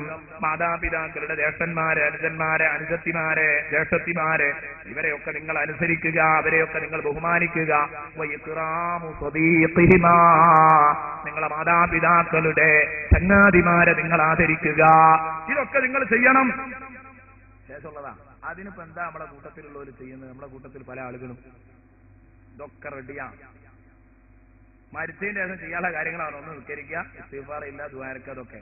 അതിനിപ്പോ മരിച്ച വാപ്പാക്ക് വേണ്ടി ദുആർക്കാൻ വേണ്ടി കൈയ്യാണ് പൊക്കുമ്പോ മകനും മൂത്ത മകനും അല്ലെങ്കിൽ ചെറിയ മകനും ഒക്കെ കാളിയാരെ വലത്തേ പുറത്തും ഇടത്തേ പുറത്തും ഒക്കെ ഉണ്ട്. ആ നാട്ടുകാരൊക്കെ ഉണ്ട്. അപ്പോഴാണ് അതിന്റെ ഇടയിൽ നടുത്ത മോൻ ചാടിയിട്ട് അങ്ങേ പുറത്ത് പോയിട്ട് കുപ്പയിൽ നിൽക്കുന്നത്. അങ്ങനെ കുന്തം പോലെ നിൽക്കുക കുപ്പയിൽ. ഓതിരൊന്നും കൂടുന്നില്ല, ഓനിതിനൊന്നും കൂടുന്നില്ല. കണ്ട ഉമ്മാക്ക് വേണ്ടി അല്ലാഹുമ്മ ഗ്ഫിർ ലഹുമാ, ഇതെവിടെ തീർക്കാന്ന് ഇവൻ കണ്ടെന്നറിയില്ല. പക്ഷെ അവിടെ പോയി നിൽക്കുകയാണ്. ഇത് പറയുന്നതിൽ എന്ത് വിരോധം? മരിച്ച മയ്യത്തിന് വേണ്ടി പ്രാർത്ഥിക്കാൻ പറ്റില്ല. അവിടെയാണ് അവൻ അവിടെ പോയി നിൽക്കുന്നത്. അവൻ കുപ്പയെ പോയി. പിന്നെ ഇവര് ആമീൻ റഹ്മത്തിക്ക് റഹ്മറായി ഓടി വന്നിട്ട് മയ്യത്തും കെട്ടിന്റെ കാല് പിടിക്കാൻ പഹയണം. ഇതാണ് ഉണ്ടാകാറ്. വല്ലാത്ത വിഷമുണ്ട്. അതുകൊണ്ട് പറയാനാണ്, ഒരിക്കലും ഇതുണ്ടാവരുത്. മാതാപിതാക്കൾ മരിച്ചു കഴിഞ്ഞാൽ നിസ്കാരം കഴിഞ്ഞ് ജുമാ കഴിഞ്ഞ് പള്ളിയിൽ കൂടെ കയറി പോരുമ്പോ ആ മാതാപിതാക്കളെ ഒന്ന് സന്ദർശിക്കണം, അവരെ ഒന്ന് സിയാറത്ത് ചെയ്യണം. ഇങ്ങനെ മാതാപിതാക്കളുടെ അടുത്ത് ഖുർആൻ ഓതുക, മരിച്ചു കിടക്കുന്ന മയ്യത്തിന്റെ മേൽ ഖുർആൻ ഓതുക. ഈ ഖുർആൻ ഓതാൻ മടി കാണിക്കുന്ന കുറെ ആളുകൾ, ഓതുന്നവരെ ബലാത്കാരമായി പിടിച്ചു മാറ്റുന്ന ആളുകൾ, ഇങ്ങനെയൊക്കെ പലരുമുണ്ട്. ആ ഒരു അവസ്ഥയിൽ നമ്മൾ പെട്ടുപോകരുതേ എന്ന് കൂട്ടത്തിൽ ഒരു ചെറിയ കൂട്ടിച്ചേർക്കൽ. അത്രമാത്രമേ അത് പറയാൻ സമയമുള്ളൂ. അതുകൊണ്ടാണ് മരിച്ചു പോയാൽ നബി തങ്ങൾ പറഞ്ഞു, ജീവിതത്തിൽ വല്ല തെറ്റും ചെയ്തിട്ടുണ്ടെങ്കിൽ എന്താ ചെയ്യാം? ഇതിപ്പോ തെറ്റ് ചെയ്തോലെ കഥയല്ല. തെറ്റ് ചെയ്തു ജീവിതത്തിൽ മാതാപിതാക്കൾ വെറുപ്പിച്ചിട്ടേ ഉള്ളൂ, മരിച്ചു പോയാൽ ഇനി എങ്ങനെ പൊറുപ്പിക്കും? നബി തങ്ങളോട് ചോദിച്ചു വരാൽ ഇന്നൽ അബ്ദ, നബി തങ്ങൾ പറഞ്ഞു, ഇന്നൽ അബ്ദ യമൂതു വാലിദാഹു വ അഹദുഹുമാ വ ഇന്നഹു ലഹുമാ. ഇവന്റെ മാതാപിതാക്കൾ മരിച്ചു, അല്ലെങ്കിൽ ഒരാൾ മരിച്ചു, അല്ലെങ്കിൽ രണ്ടാളും മരിച്ചു, ഇന്നഹു ലഹുമാ, ഇവൻ അവർ രണ്ടാളെയും വെറുപ്പിച്ചവനാണ്. ഈ നിലക്കാവൂര് മരിച്ചു പോയത്. എന്നാൽ എന്താ മാർഗം? നബി തങ്ങൾ പറഞ്ഞു, ഫലാ യസാലു യദ്ഉ ലഹുമാ ഹത്താ യകുതുബഹുല്ലാഹു ബാറം ബിഹിമാ. ഓല കബറിനെ ചെന്നിട്ട് പൊട്ടിക്കരഞ്ഞു ദ്വാരക്കനെ, അള്ളാഹു മാതാപിതാക്കൾക്ക് ഗുണം ചെയ്യുന്ന ആളാണ് എന്ന് അള്ളാണ്ട് എഴുതട്ടെ, അതുവരെ പൊട്ടിക്കരയണം. അപ്പൊ അതിന് ലിമിറ്റ് ഒന്നുമില്ല, കുറെ കാലം കരഞ്ഞോ. മാതാപിതാക്കളുടെ ഖബറുകൾ കിടന്ന് പൊട്ടിക്കരയൂ സുഹൃത്തെ, എങ്കിലേ ഇതൊക്കെ പൊറുക്കുള്ളൂ. എന്നിട്ട് അവർക്ക് വേണ്ടി പൊറുക്കലിനെ തേടും, അവർക്ക് വേണ്ടി ഫാത്തിഹ സൂറത്ത് ഓതി അദിയ ചെയ്യും. എന്നാ നിന്റെ പാപം അല്ലാഹു പുറത്തു തരും. നബി പറഞ്ഞാണല്ലോ, ദ്വാരന്നാൽ അവസാനം അല്ലാഹു ഇത് എഴുതും. ആ എഴുതുന്നവരെ നീ ദ്വാരക്കണം. അതിന് കാലാവധി നിശ്ചയിച്ചിട്ടില്ല. മരിക്കോളം മാതാപിതാക്കളെ ഖബറിൽ ചെല്ലുമ്പോ ഒക്കെ മാതാപിതാക്കളോട് കാണിച്ച കടുപ്പൊന്ന് കൊടുത്താളാം. അപ്പൊ ഞങ്ങൾ കരയും. എന്നിട്ട് മരിക്കാത്തവർ ഈ അവസരം നന്നായി ഉപയോഗപ്പെടുത്തുകയും ചെയ്തോ. ഇനിയെങ്കിലും മാതാപിതാക്കളെ വിഷമിപ്പിക്കാതെ ജീവിച്ച് അവരോട് നല്ല ബന്ധം പുലർത്തി ജീവിക്കാൻ വേണ്ടി ശ്രമിക്കുക. അള്ളാഹു നമ്മെ സഹായിക്കട്ടെ.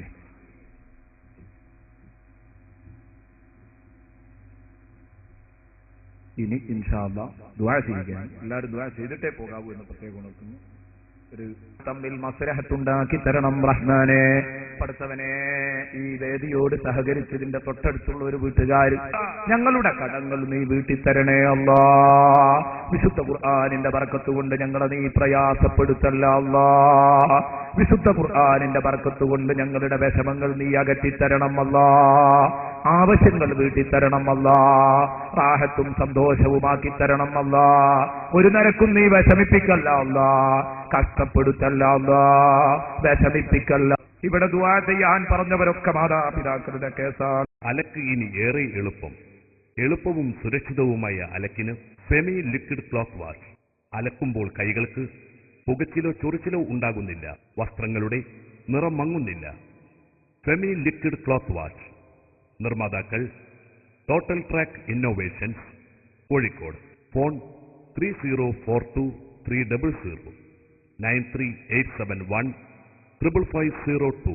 ഫ്ലോർ, ടോയ്ലറ്റ്, ബാത്റൂം എന്നിവ വൃത്തിയും രോഗാണുവിമുക്തവുമാക്കാൻ Fend floor and toilet cleaner. ഫെൻഡിന്റെ അതുല്യമായ ഫോർമുല അഴുക്കിനും രോഗാണുക്കൾക്കുമെതിരെ അതിവേഗം പ്രവർത്തിക്കുന്നു. ഈച്ച, പാറ്റ മുതലായ ചെറുപ്രാണികളെ അകറ്റുവാൻ Fend floor and toilet cleaner. നിർമ്മാതാക്കൾ ടോട്ടൽ ട്രാക്ക് ഇന്നോവേഷൻ.